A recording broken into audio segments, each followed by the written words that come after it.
Good evening, keluarga Malaysia. You're watching News at 10. I'm Brendan Lepore. Making the headlines tonight.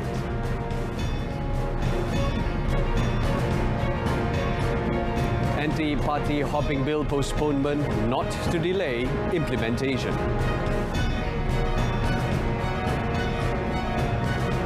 Malaysia's e-commerce income can breach 1 trillion ringgit again this year.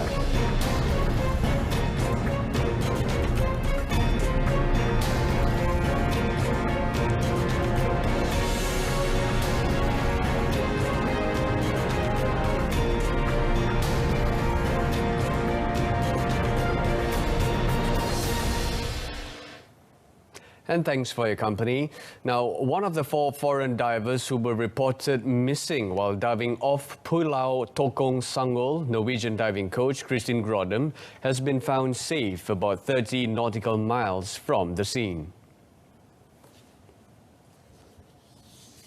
Johor Malaysian Maritime Enforcement Agency (MMEA) Director First Admiral Nurul Hizam Zakaria said Grodem, 35, who was in full diving suit and equipment, was found floating by a tugboat en route from Indonesia to Thailand at 8:15 a.m. in the waters of Tanjung Sedili, Kota Tinggi.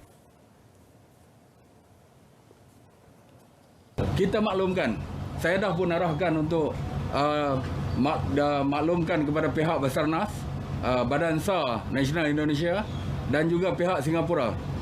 Dan kita juga telah pun keluarkan pihak Jabatan Laut telah pun keluarkan navtag kepada kapal-kapal dagang yang berlayar melalui kawasan perairan ini. Sekiranya mangsa dijumpai supaya diselamatkan ataupun dimaklumkan kepada kita. He added that the search for the remaining victims, Alexia Alexandra, 18, Adrian Peter, 46, and Nathan Renz, 14, is ongoing using the assets of the rescue team. Nurul Hizam said the search operation at sea covered an area of 107 nautical miles, while the air search covered 270 nautical miles, focusing on the southern part of the scene. Communications and Multimedia Minister Tan Sri Anwar Musa emphasised that the postponement of the tabling of the anti-party hopping bill in Parliament was not made deliberately to delay its implementation. Instead, he said the government is fully committed towards ensuring that the bill is successfully tabled and enforced. However, Tan Sri Anwar explained that the process must be done accordingly with adherence to procedures stipulated in the Constitution. He said the amendment of Clause 10 in the Federal Constitution must first be made before the government can introduce the anti-party hopping bill.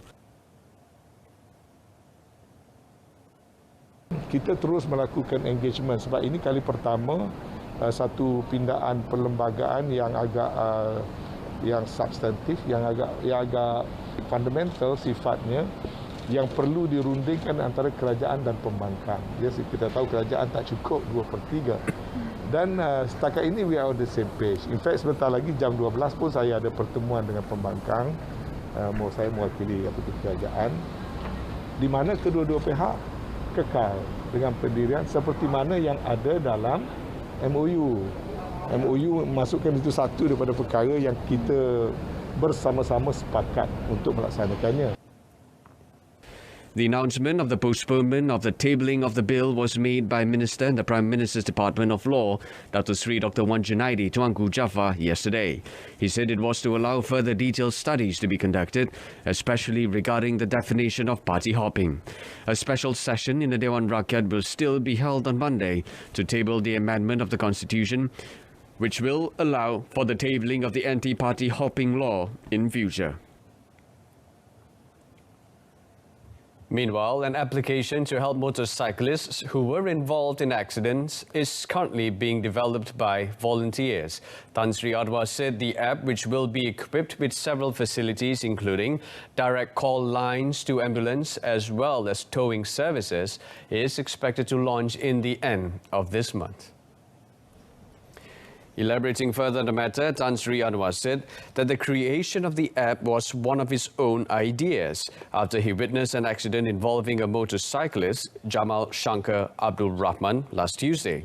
He said this after visiting Jamal at a private hospital in the federal capital.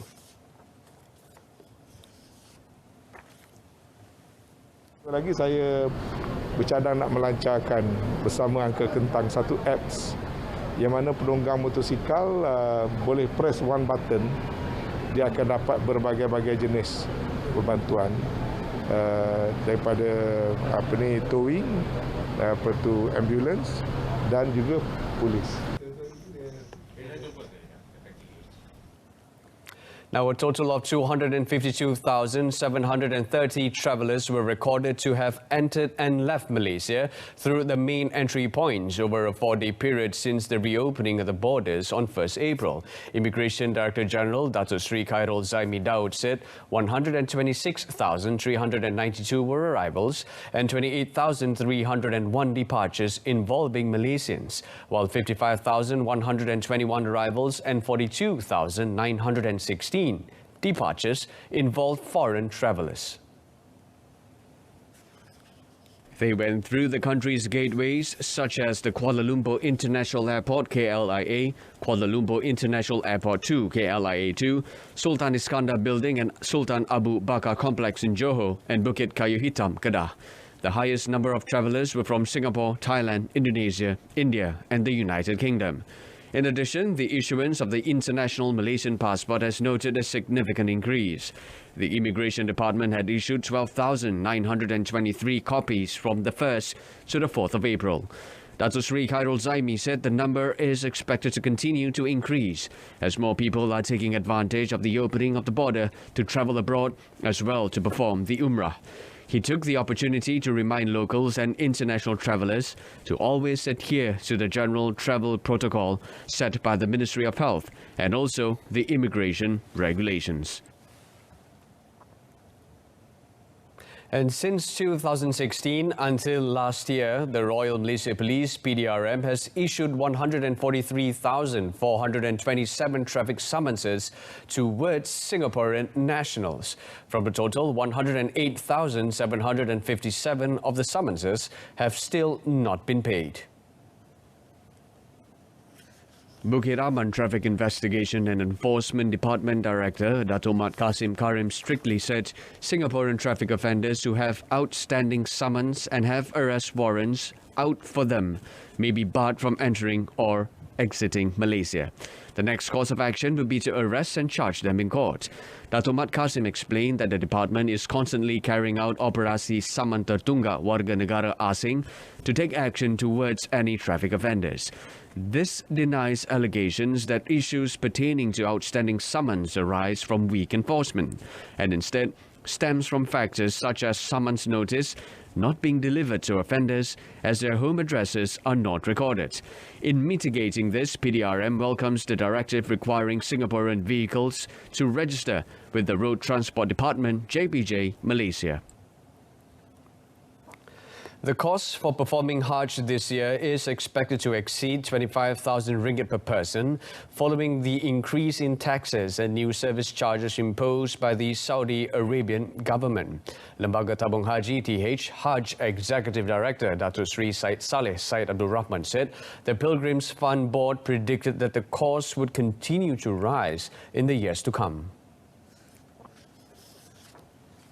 However, he assured that TH will continue to subsidize the cost for all first-time pilgrims under its standard Muasasah package, which includes the cost of flights, transportations, accommodations, and a host of other services provided by TH like welfare and medical costs.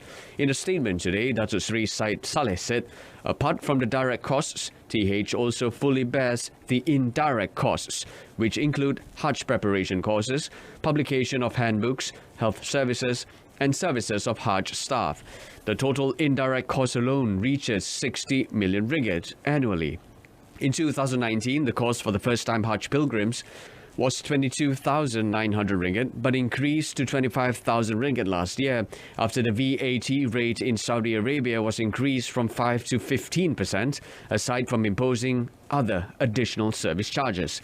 TH has maintained the Hajj payment rate of 9,980 ringgit for the past 13 years, though the cost of performing the Hajj has increased every year. According to Dato' Sri Said Saleh, as of today, Saudi Arabia has yet to make an official announcement regarding this year's pilgrimage. Malaysia is mulling the possibility of turning to Pakistani manpower for help in oil palm plantations. The Ministry of Plantation Industries and Commodities, through a statement, informed that the matter was one of the main agendas to be discussed in the 3-day visit of its Minister, Dato' Zuraida Kamaruddin, to Pakistan. In the visit, a separate meeting was also held with Abdul Razak Dawood, Advisor of Commerce and Investment to the Prime Minister of Pakistan, and the Ayub Afridi, Advisor of Overseas Pakistanis and Human Resource Development to the Prime Minister of Pakistan, on 2 separate occasions. The meetings were to discuss ways to expand Malaysia's agri-commodity market share in Pakistan, possible collaboration in research and development for agri-commodity sector. Dato' Zuraida also had the opportunity to hold a special roundtable session with Islamabad and the Rawalpindi Chamber of Commerce. The chamber members were also invited to do more business and joint ventures with Malaysia, particularly in developing downstream products such as oleochemicals, natural rubber seismic bearing, rubberized road, timber doors, premium chocolate and pepper. Pakistan is one of Malaysia's largest trading partners in agri-commodities, with a total export value of 3.31 billion ringgit in 2021. Malaysia's e-commerce income is again expected to surpass the 1 trillion ringgit mark this year, after hitting 1.1 trillion ringgit last year. The Chief Executive of Malaysia Digital Economy Corporation, MDEC, Mahathir Aziz, said the projection is in line with the country's aim of achieving an e-commerce market size worth 1.65 trillion ringgit by 2025. He said based on data and trend, the agency remains confident of e-commerce income to achieve more than 1 trillion ringgit this year. Malaysia merupakan antara 15 buah negara yang menandatangani RCEP, di mana pada asasnya ia merupakan perjanjian perdagangan bebas atau free trade agreement yang terbesar di dunia setakat ini. Ini bermakna perdagangan tempatan kini mempunyai akses dan peluang yang luas di dalam blok perdagangan terbesar di dunia. He said this in a media briefing after the launch of #Jom Celik Digital dengan Meta through the Zoom application today. In February, the Department of Statistics revealed that e-commerce income hit 1.1 trillion ringgit in 2021, an increase of 21.8% from 2020. The #Jom Celik Digital dengan Meta is a digital skill upgrade initiative that is a collaboration between MDEC and Meta Malaysia to assist Malaysians and businesses impacted by the COVID-19 pandemic and to enhance and invigorate the resilience of the nation's digital economy. #Jom Celik Digital dengan Meta will be implemented in phases starting 14 April.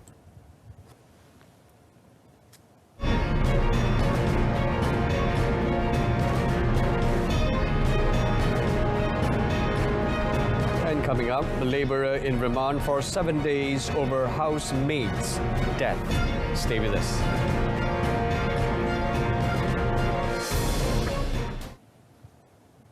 Police have obtained an order from the Seremban Magistrates Court to remand a 40-year-old foreigner for 7 days to assist in investigations of the murder of a 19-year-old Rohingya man. The suspect, who was also a Rohingya, would be in police custody from today until 13 April. Seremban Police Chief ACP Nanda Marov said the order was signed by Magistrate Intan Shafinas Roslin. The suspect was arrested in a textile shop in Pulau Pinang around 1:30 p.m. yesterday, just over 3 hours after the victim was found stabbed to death in a house in Bukit Tembok.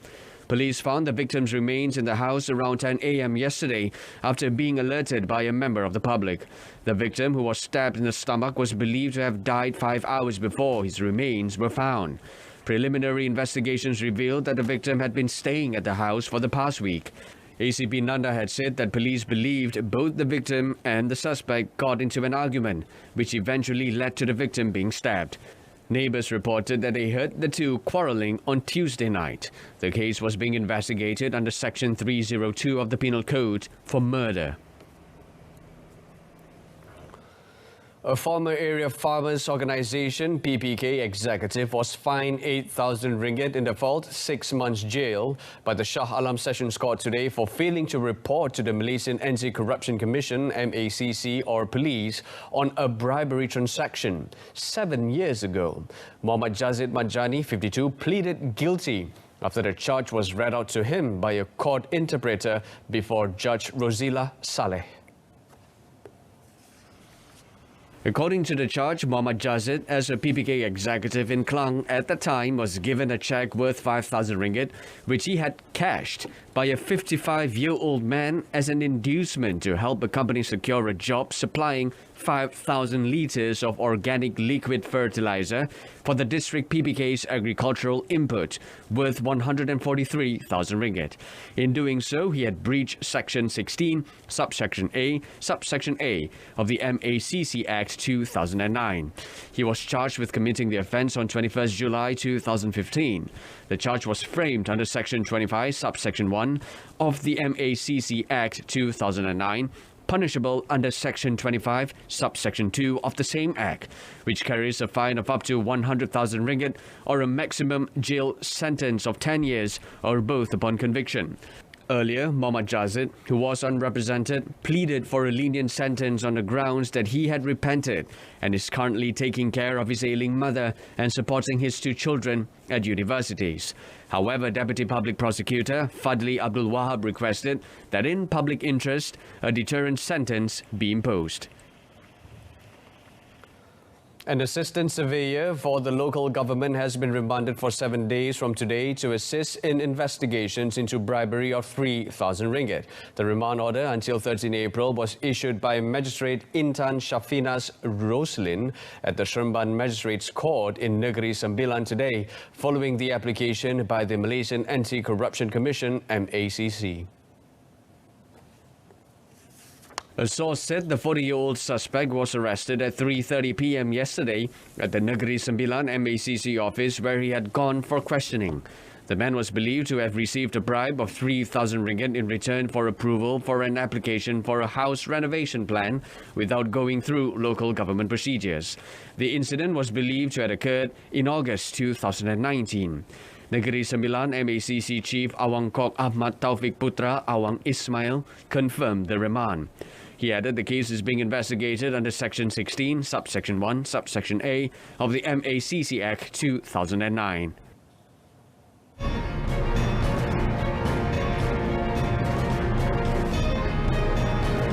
But first, on home soil, Johor Darul Ta'zim JDT continued their excellent start to the Super League season with a 3rd straight win after defeating Kuala Lumpur City FC 3-0 at the Kuala Lumpur Football Stadium in Cheras last night. This also ended KL's 23-match unbeaten run at home since 2019.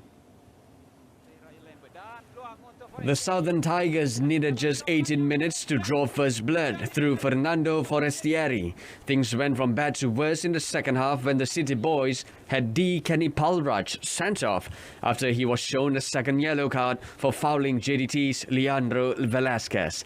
With the City boys down to 10 men, JDT turned on the style and Bergson da Silva helped himself to a brace. He scored from the spot in the 81st minute before adding his second and his team's third for the night a minute later.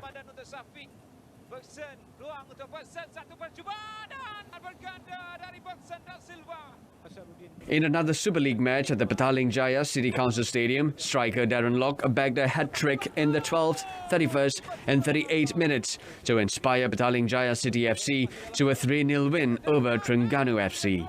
The result meant Petaling Jaya go third in the overall standings on 6 points, 3 behind leaders Johor Darul Ta'zim. Wrapping up the news at 10, our top story, anti-party hopping bill postponement not to delay implementation.